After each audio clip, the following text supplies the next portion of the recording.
Well, the Idaho newspaper that investigated Larry Craig's sexual history did so after a Washington blogger posted information about Craig's encounters with men. The Washington Post asked in the headline whether this blogger, Mike Rogers, is sitting next to me, is the most feared man on Capitol Hill. He joins me. Are you the most feared man on Capitol Hill?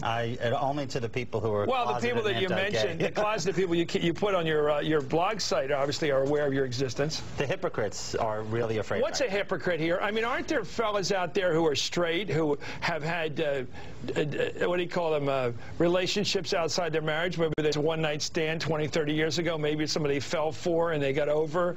I mean, I can imagine all kinds, but nobody's perfect. I agree. So what's your point? My point is when individuals who are not perfect take their imperfections and start judging people who have the same or any kind of thing that they don't agree with. Let's start on the firmest ground possible.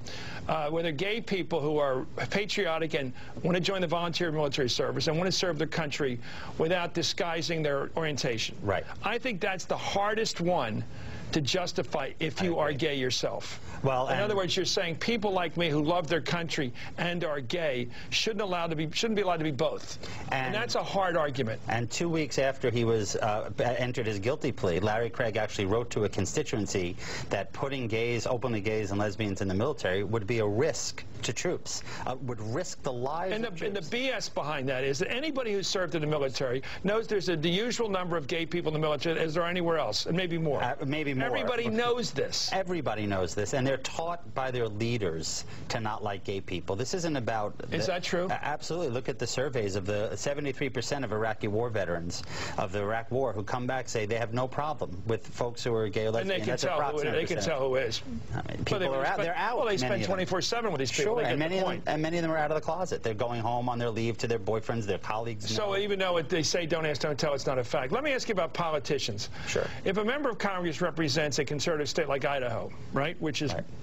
what, 80% Republican or something, and they have conservative values, a lot of LDS people, a lot of Mormon people, a lot of just conservative Protestants and Catholics.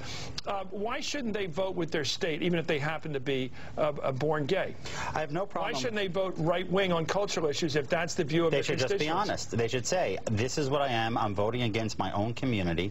Just like I think if a woman is representing a conservative district and votes for a constitutional amendment to ban abortion, and then Tuesday night after the vote goes and has an abortion, I think people have the right to know that they want to set one set of rules. Larry Craig wanted one set of rules that he could live by, that he could ignore the set of rules when he was in the bathroom. He himself was a veteran and ranking member on the Veterans Affairs Committee. This guy was a powerful veterans person, and he made no effort to try to soften the don't ask, don't tell policy, which is tossed out. What do you make, you're gay, right? I am. What do you make of people who, like he, who say, I am not gay, even though they were caught in this very, what's the right word?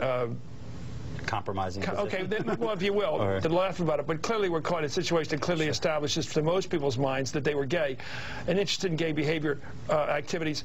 What do you say of a person? Does that person necessarily flunk a lie detector test or a sodium pentothal test, or could they actually mean it? They actually might think that they're not gay because, A, a whole lot of people are put through reparative therapy programs that start off on the premise, you're not gay, we'll help you fix yourself. So that's one way. And the other thing is that you don't think he's going through that, do you? I don't know what his life experience is in terms of that, but I do know that I think that there's a difference between Mark Foley, who was living with a partner in Florida, who was pretty much out in his own circle. Oh, I think most people who knew Mark, and I like the guy. Sure. I like him. I meet him today. I like him. I thought he was gay. I always figured he was. Right. And but I'm not sure I'm Mr. In charge of deciding who is and who isn't, because I think I could be wrong as well as right. That's my job, right? Yeah. Well, I could be wrong. A lot of people can be wrong. Yeah, but I think that he didn't pretend to be straight. Right. And someone like Larry Craig is an entirely different psychology. By the way, we're in tricky language. I even get into this because you only get in trouble for saying you can tell who's gay and who's not. I know. And I think that Larry Craig is a man who has sex with men. I think that is different than realizing for himself, whether he's out of the closet or not. When he's out on the floor of the Senate as opposed to the floor of a men's room somewhere, and he's out there voting against gays serving in the military, against gays being able to form even civil unions, let alone getting formally married like a... Gay adoption he voted against? What does that say to you, and why are you opposed? opposed to it? Just it says to give me your he's shot leading here. a double life. It is hypocrisy. It has nothing to do with who he's sleeping with. Okay. It has nothing What are you to do going to do with about it? I'm going to keep reporting it. I mean, Larry Craig is When do you done. decide? You've got a list of, I saw your list on your blog, Right. said you've got some actual members of Congress.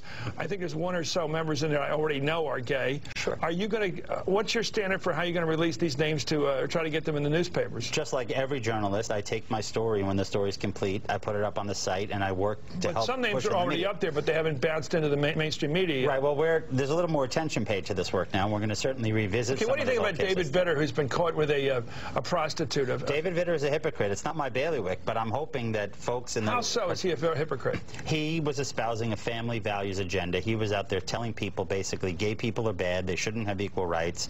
My family is, you know, the whole thing. His wife actually went out... You know what I'd like to see? Two different kinds of running for office. One kind of office, you bring the family on, the dog on, your girlfriend on, and you say, check me out. I'm who I claim I be. The other guy or woman runs and says, don't assume anything about me. Right. Nothing.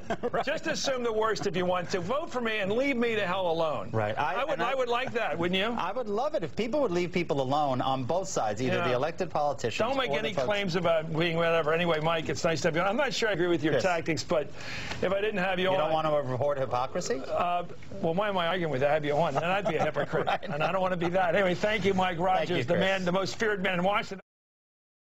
It is obviously important to all of us that homosexual marriage does not become the law of the land. Let me tell you that for every logical argument we can bring to show that it's a very bad idea, the other side, spreading the stain of secular socialism, will bring 3 better arguments that it's a very good idea, and then it's simply our argument against theirs. It turns out that you have to go into rehab if you use the word faggot. So